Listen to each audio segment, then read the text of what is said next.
நமக்கு இன்னும் சில நாட்கள் தான் இருக்குது. இன்ஷா அல்லாஹ் நம்ம இருக்கக்கூடிய இன்னும் சில நாட்களை நல்லபடி மனப்பாடம் செய்ய வேண்டியதை மனப்பாடம் செய்து அதோடைய மீனிங், அதோடைய அர்த்தமும் தெரிஞ்சுக்கிட்டு ப்ரிப்பேர் ஆகணும். ஆகவே கொஞ்சம் கொஞ்சமாக விளையாட்டை குறைச்சி நீங்கள் பேலன்ஸ் பண்ணணும். சரியா? இன்ஷா அல்லாஹ். Okay, let's start. நம்ம ஹதீஸ் 3 மூணாவது ஹதீஸுக்கு வந்திருக்கிறோம். நபி ஸல்லல்லாஹு அலைஹி வஸல்லம் அவர்கள் கூறியதாக இப்னு உமர் ரலியல்லாஹு அன்ஹு அறிவிக்கிறார். எல்லாருக்கும் தெரிஞ்ச ஹதீஸ் தான், ஆனால் அதோடைய கருத்து, அதோடைய சப்ஜெக்ட் உங்கள் எல்லாருக்கும் தெரியும். இஸ்லாமுடைய தூண்கள் எத்தனை கேட்டால் எத்தனை சொல்வீங்க? 5 சொல்வீங்க. அதைத்தான் நம்ம ஹதீஸ்ல நேரடியாக படிக்கிறோம். புனியல் இஸ்லாமு அலா ஹம்ஸின் ஷஹாதத்தி அல்லா இலாஹ இல்லல்லாஹ் வ அன்ன முஹம்மதர் ரசூலுல்லாஹ் வ இகாமிஸ் ஸலாத்தி வ ஈதாஇஸ் ஸகாத்தி வல் ஹஜ்ஜி வ ஸௌமி ரமதான். எல்லாரும் அப்படியே ரிப்பீட் ஃபாலோ பண்ணி என்னை பார்த்து அப்படியே சொல்லுங்க பாபா. புனியல் இஸ்லாமு அலா ஹம்ஸின் ஷஹாதத்தி அல்லா இலாஹ இல்லல்லாஹ் வ அன்ன முஹம்மதர் ரசூலுல்லாஹ் வ இகாமிஸ் ஸலாஹ் வ ஈதாஇஸ் ஸகாத் வல் ஹஜ்ஜி வ ஸௌமி ரமதான். இஸ்லாம் 5 விஷயங்கள் மீது கட்டப்பட்டுள்ளது. அதாவது அல்லாஹ்வுடைய தீன் இஸ்லாம், அதற்கு தூண்கள் 5 இருக்குது. அந்த தூண்கள் மேல தான் இஸ்லாம் நின்று கொண்டிருக்கு. இப்போ இந்த கட்டடம் இருக்குது, இது எப்படி நிக்குது? இதற்கு சுவர்கள் இருக்குது, இதற்கு கீழே அடியில பில்லர்ஸ் போட்டிருக்காங்க, அர்கான் இருக்குது, ருக்குன் அதாவது நிக்கிறதுக்கான பேஸ்மெண்ட் இருக்குது. அதனால தான் அந்த தூண்கள் மேல தான் இந்த கட்டடம் நிக்குது. அந்த தூண்கள் இல்லைன்னா கட்டடம் விழுந்துரும். அதுபோலத்தான் இஸ்லாமிய மார்க்கம், அல்லாஹ் நமக்கு கொடுத்திருக்கிற தீன் இஸ்லாம், அல்லாஹ் தஆலா அதை 5 தூண்கள் மீது நிறுத்தி இருக்கிறான். அது இல்லைன்னா இஸ்லாம் நிற்காது. இதைத்தான் அல்லாஹ்வுடைய நபி ஸல்லல்லாஹு அலைஹி வஸல்லம் இஸ்லாம் 5 மீது கட்டப்பட்டிருக்குங்கிறாங்க. அது ஒரு கட்டடம் போல. புன்யான்னா கட்டடம். புனியல் இஸ்லாம், இஸ்லாம் கட்டப்பட்டிருக்கிறது அலா ஹம்ஸின், ஹம்ஸ்னா 5, 5 மீது கட்டப்பட்டிருக்குது. முதலாவது என்ன? ஷஹாதா, ஷஹாதத்தி அல்லா இலாஹ இல்லல்லாஹ், லா இலாஹ இல்லல்லாஹ் வணக்கத்திற்குரிய இறைவன் அல்லாஹ்வை தவிர வேறு யாரும் அறவே இல்லை என்கிற ஷஹாதா. வ அன்ன முஹம்மது ரசூலுல்லாஹ், இன்னும் முஹம்மது ஸல்லல்லாஹு அலைஹி வஸல்லம் அல்லாஹ்வுடைய ரசூல், தூதர் என்று சாட்சி கூறுவது, அதான் ஷஹாதா. இரண்டாவது வ இகாமிஸ் ஸலாஹ், தொழுகை நிலைநிறுத்துவது, அது 5 வேளை தொழுகை, ஃபஜ்ர், துஹர், அப்புறம் அஸர், மக்ரிப், இஷா. இந்த 5 நேர தொழுகைகள் மீது அல்லாஹ் கட்டியிருக்கிறான். அப்போ இது இரண்டாவது தூண். மூன்றாவது வ ஈதாஇஸ் ஸகாத், ஜகாத் கொடுத்து வருவது. அதாவது அல்லாஹ் தஆலா யாருக்கு வசதி கொடுத்திருக்கானோ, எவ்வளவு செல்வம் இருந்தா, எவ்வளவு பண வசதி இருந்தா எவ்வளவு கொடுக்கணும் அல்லாஹ் சட்டம் சொல்லியிருக்கானோ, அந்த சட்டத்தின்படி ஒருத்தர் வருடத்திற்கு ஒரு தடவை கட்டாயம் அவருடைய செல்வத்திலிருந்து ஜகாத்தை எடுத்து கொடுக்கணும். ஜகாத்துங்கிறது தர்மம்.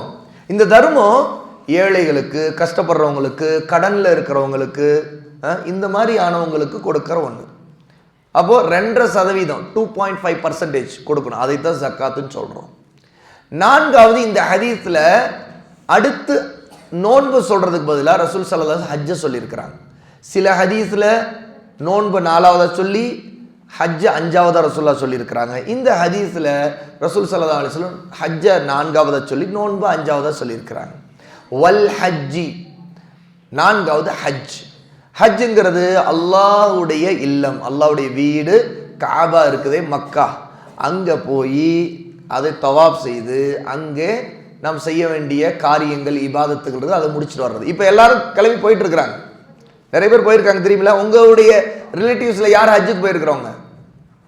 மாஷா அல்லாஹ். 1 2 3 4 5 6 7 8 9 10 11 12 13 14 15 16, 17, 18, 19, 20 நியர்லி 20 பேர் தவறாமல் அவங்க வரும்போது ஜம்சம் தண்ணி கொண்டு வருவாங்க, சூப்பரான பேரிச்சம்பழம் கொண்டு வருவாங்க.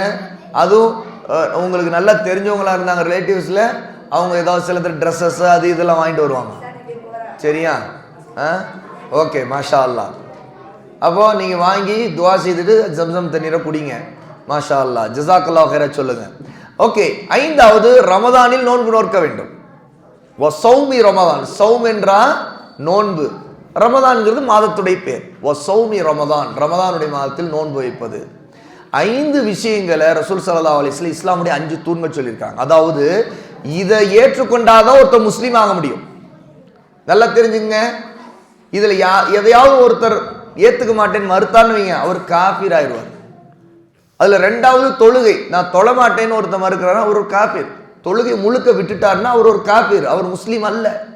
அதனால தொழுகைங்கிற அவ்வளவு மிக முக்கியமான கடமை 2வது இடத்துல அதான் இருக்கு.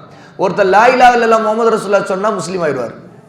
இப்போ உங்களுக்கு தெரிஞ்ச உங்களுடைய ஸ்கூல் கிளாஸ்மேட் இருப்பாங்க, இந்த மாதிரி பக்கத்து வீட்டுக்காரவங்க இருப்பாங்க, நிறைய இருப்பாங்க. அதில் பார்த்தீங்கன்னா சிலர் ஹிந்துஸாக இருப்பாங்க, கிறிஸ்டின்ஸாக இருப்பாங்க, வேறு ரிலீஜியனை ஃபாலோ பண்ணுவாங்க. அதாவது அவங்க ஷிர்க்லேயும் குஃபுர்லேயும் இருப்பாங்க. அவங்க சிலைகளை வணங்குவாங்க அல்லது எதையாவது வணங்கிட்டு இருப்பாங்க. அவங்க பின்பற்றுவது யாரை வேணாலும் பின்பற்றுவாங்க. ஒரு ஆக்டர், ஒரு நடிகன் இருப்பான், அவன் நடிகனை ஃபாலோ பண்ணிவிட்டு அவனுக்கு ஃபேனாக இருப்பாங்க, ஃபேன் பேஸாக இருப்பாங்க. பார்த்தா அந்த நடிகன் சினிமாவில் எப்படிலாம் ஆடுறான் பாடுறானோ அதெல்லாம் அவங்களும் செய்வாங்க. அவன் எப்படி ட்ரெஸ் பண்ணுறானோ அதை அவங்க ஃபாலோ பண்ண ஆரம்பிச்சிருவாங்க. அவன் எப்படி ஹேர் ஸ்டைல் வச்சுருக்கான் அந்த ஹேர் ஸ்டைலை ஃபாலோ பண்ண ஆரம்பிச்சிருவாங்க. ஏன்னா இவங்களுக்கு பின்பற்றுவதற்குனே ஒரு தகுதியான ஆளே இல்லை. யாரை பிடிக்குதோ அவங்க பின்பற்றுவாங்க. ஆனால் நாம நம்முடைய நபி முஹம்மது ஸல்லல்லாஹு அலைஹி வஸல்லம் அவர்களை பின்பற்றுவோம். அதை ஷஹாதால 1வது லா இலாஹா இல்லல்லாஹ் முஹம்மது ரசூலுல்லாஹ். அப்போ நம்ம அல்லாஹ்வை தான் வணங்குவோம், வேற யாருக்கு அடிமை இல்லை. நம்முடைய நபியை தான் ஃபாலோ பண்ணுவோம், வேற யாரையும் ஃபாலோ பண்ண மாட்டோம். அவங்களுக்கு இணையே யாரையும் ஃபாலோ பண்ண மாட்டோம். இப்படித்தான் நம்முடைய நபியுடைய சஹாபாக்கள், கம்பேனியன்ஸ், அபூபக்கர், உமர், உஸ்மான், அலி, நீங்களாம் பேர் சொன்னீங்களே, இந்த மாதிரி நிறைய சஹாபாக்கள் அவங்க எல்லாம் இப்படித்தான் ஃபாலோ பண்ணாங்க. அதனால அவங்கள போலவே நேரான பாதையில் நாமளும் ஃபாலோ பண்ணணும். அவங்க எப்படி இந்த தீனை விளங்கிக்கிட்டாங்களோ அது போல நம்ம புரிஞ்சுக்கிட்டு அண்டர்ஸ்டாண்ட் பண்ணி ஃபாலோ பண்ணணும். இதுக்கு அடுத்து இதை ஏற்றுக்கிட்டாரு பாருங்க, அவர் முஸ்லீம் ஆயிடுவார். அவர் எந்த மதத்தவராக இருந்தாலும், இந்துவாக இருக்கலாம், கிறிஸ்டினாக இருக்கலாம், நான் லா இலாஹா இல்லல்லாஹ் முஹம்மது ரசூலுல்லாஹ் சொல்கிறேன், நான் அதை ஃபாலோ பண்ணுறேன், நான் அல்லாஹ் மட்டும் தான் வணங்குவேன், நான் வேற எதையும் வணங்க மாட்டேன் அப்படின்னு சொல்லிட்டு ஒருத்தர் ஷஹாதா விட்னஸ் கொடுக்குறார். லா இலாஹா அஷ்ஹது அல்லா இலாஹா இல்லல்லாஹ் வ அஷ்ஹது அன்ன முஹம்மது ரசூலுல்லாஹ் அப்படின்னு சொன்னார்னா அவர் ஒரு முஸ்லீம் ஆயிடுவார். அதுக்கு பிறகு அவர் ஃபாலோ பண்ண வேண்டிய அடுத்த மிக முக்கியமான விஷயம் எது? செகண்ட் தொழுகை. அதுதான் அர்கான், அதாவது பில்லர்ஸ்ல 2வது ருக்குன், 2வது பில்லர். ஓகேயா? இதைத்தான் அல்லாஹ்வுடைய நபி ஸல்லல்லாஹு அலைஹி வஸல்லம் இந்த ஹதீஸ்ல சொல்லி தராங்க. அப்போ 2வது தொழுகை, தொழுகை தவறவே கூடாது.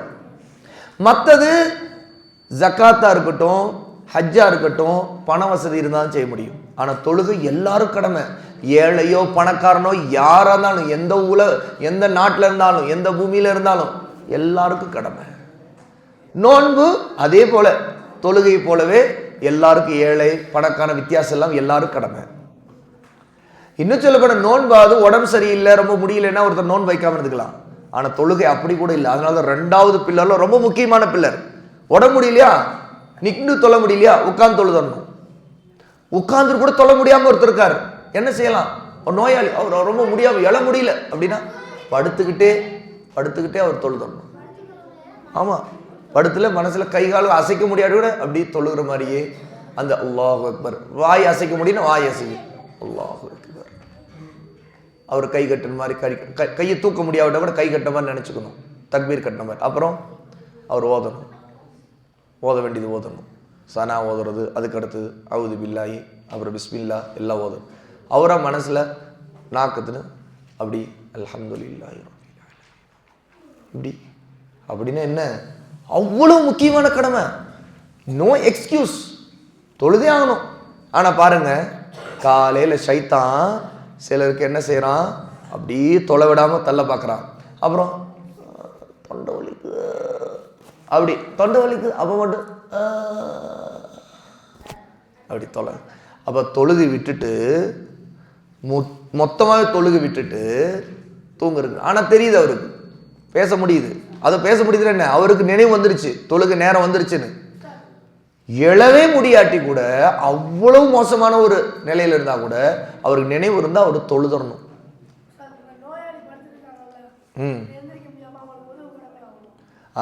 அவங்களுக்கு உதவி செய்து விடுறதுக்கு ஆள் இருந்தாங்கன்னா உதவி செய்துக்கணும். ஆளே இல்லை, அவரை எழ முடியல, உதவி செய்ய முடியல அப்படின்னா, தைமம் செய்ய முடியும்னா தைமம் செய்ய, அது கூட முடியலாட்டி கூட அவர் நியத் செய்துட்டா போதும். ஏன்னா அந்த அளவுக்கு முடியாம யாரும் ஹெல்ப் பண்றது இல்லை, அவரால் எழ முடியல. சில நேரத்தில் ஏதோ ஒருத்தர் ஆக்சிடென்ட்ல ஒருத்தர் கிடக்கிறார், சரியா, அவரை காப்பாத்திட்டாங்க. ஆனா அடுத்து அவரை எழ முடியல, கொல்ல முடியல, ரொம்ப மோசமா இருக்குது, ஹாஸ்பிட்டல் இருக்கிறாங்க. ஆனா நர்ஸுக்கு இதெல்லாம் தெரியாது, ஹெல்ப் பண்ற இதெல்லாம் தெரியாது. அவர் பார்க்குறாரு, தனக்கு ட்ரீட்மெண்ட் நடக்குது, ஆனால் அவரால் எழுந்து போய் தைமம் செய்ய முடியாது, எதுவும் பரவாயில்ல. அப்படி நியத் செய்துட்டு தொழுகை நேரம் வந்துருச்சு தெரிஞ்சோடனே அவரா நியத் செய்துட்டு அல்லாஹ் கையசைக்க முடிஞ்சால் கையசைக்கலாம், இல்லாட்டி கையை அப்படி எப்படி கை வச்சிருக்கிறாங்களோ அப்படி தொழுதணும். எப்படி மனசில் ஓதுறது ஓதிடணும், அப்படி ருக்கு அல்லாஹு அக்பர், அப்புறம் சுபான ரப்பியல் அஸீம் சமி அல்லாஹு லிமன், பார்த்தா தலையை எல்லாமே அப்படி இருக்கும், கையை கால் எல்லாம் அப்படி தொழுதணும். எந்த காரணத்துக்கு கூட தொழுகை விடும், அந்த அளவுக்கு தொழுகை முக்கியம். அது இஸ்லாமுடைய 2வது பில்லர். அப்ப இதுல இருந்து தெரிஞ்சுங்க, தொழுகைங்கிறது ரொம்ப நம்ம நினைச்சா தொழுகலாம், நினைச்சா தொழாம இருக்கலாம். கேட்டா எனக்கு காய்ச்சல் வலிக்குது, தலை வலிக்குது, மூக்கு வலிக்குது, நாக்கு வலிக்குது, இப்படி சொல்லிக்கிட்டு அப்படியே தொழுகையை விட்டு நம்ம விலகலான்னு நினைச்சனா அல்லாஹ் ஷிஃபா எப்படி கொடுப்பான்? உண்மையிலே மனசு அல்லாஹ்வின் பக்கம் திரும்பணும். யா அல்லாஹ், எனக்கு காய்ச்சல் அடிக்குது அல்லாஹ், ஆனால் நான் உன்னை வணங்காமல் இருக்க மாட்டேன், என்னை நீ படைச்சவன், நீ எனக்கு எல்லாமே நீ தான் தர, எனக்கு நீ ஒரு சோதனை கொடுத்துருக்க, நான் இப்போவும் உன்னிடம் தான் திரும்பணும், உன்னிடம் தான் கையேந்தணும். என்னால் தொழ முடியாமல் எழ முடியாமல் இருந்தால் கூட அல்லாஹ் நான் உன்னை அப்படியே தொழுதுருவேன் நான் அப்படின்னு இருக்கிற அளவுக்கு ஈமான் இருக்கணும். ஏன்னா அப்பதான் முஸ்லீம். இஸ்லாமுடைய 5 தூண்ல 2வது அது கலிமா லா இலாஹ இல்லல்லாஹ் சொல்லியிருக்கிறோம்ல, அஷ்ஹது லா இலாஹ இல்லல்லாஹ் அஷ்ஹது அன்ன முஹம்மது ரசூலுல்லாஹ். அப்ப அஷ்ஹது நான் சாட்சி சொல்றேன், நான் வாக்குறுதி கொடுறேன், நான் ப்ராமிஸ் பண்றேன்னு அர்த்தம்.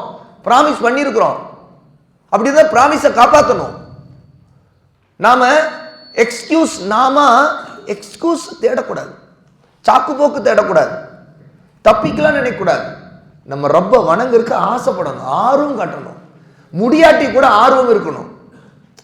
ஆனாலும் அல்லாஹ் தஆலா நம்ம கஷ்டத்தை கொடுக்கல, இல்ல எவ்வளவு கஷ்டம் இருந்தாலும் நீ நின்று தான் ஆகணும், நீ கைகளை தூக்கித்தான் ஆகணும். இல்லை, முடியாதவருக்கு நிற்க முடியல உட்காந்து தொழலாம், உட்காந்து முடியல படுத்துக்கிட்டே கூட தொழலாம். அந்த அளவுக்கு அல்லாஹ் நமக்கு லேசாக தொழுகை விடக்கூடாது. ஓகே, அல்ஹம்துலில்லாஹ். இந்த ஹதீஸை இன்ஷா அல்லாஹ் அடுத்த மனப்பாடம் பண்ணிடுறீங்க. ஓகே.